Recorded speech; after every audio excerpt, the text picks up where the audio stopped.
important it is later in the game.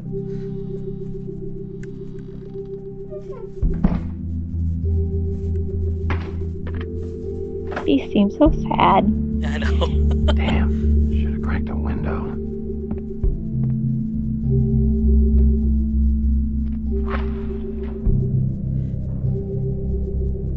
So I feel like this game has very much a film noir kind of feel to it. I don't know if that's how this played out in the books, or whether this is something they just stylized or plot-wise from this game.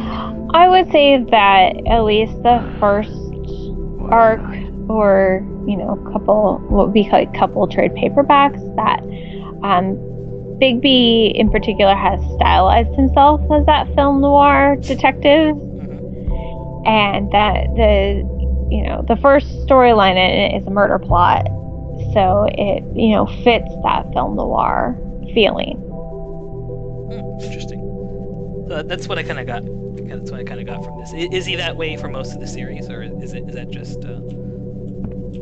It's very much the beginning of it, and he grows a lot as characters, and I think Willingham really realizes oh, I want to do this gigantic plot, and it doesn't really fit the film noir world, yeah. which you have to keep very, very tied to who Bigby is, because this is his worldview and how he sees himself more than how the world actually is. What was his aim when he made this, or what was he trying to achieve when he was I guess in terms of aesthetic and plot and themes and stuff when he was making this?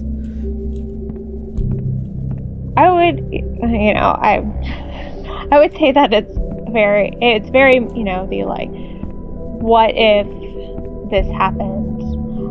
What if we had these fabled characters living amongst us? How would they interact with our world? How would they kind of absorb our culture?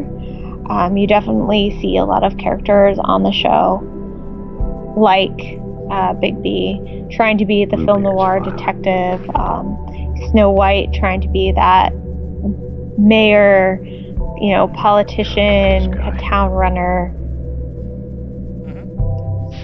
And so these characters kind of just absorb the Mundy world in little bits, and it can be really fascinating how different characters deal with living in that sort of environment.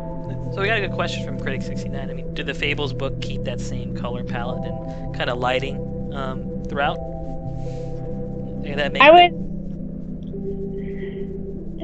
I would say that it's not. It's definitely enhanced here quite a bit. I would say the first trade paperback or so has this a little bit more of the dark film noir palette, but not anywhere near what you see here. And later on, you're exploring different worlds. You're going to like the Enchanted Forest type Fables lands. You're going to an Arabian Nights type setting. There's one time where Cinderella goes to Russia and fights a bunch of people. So it's very, very dependent on kind of where they are and who's telling that story. So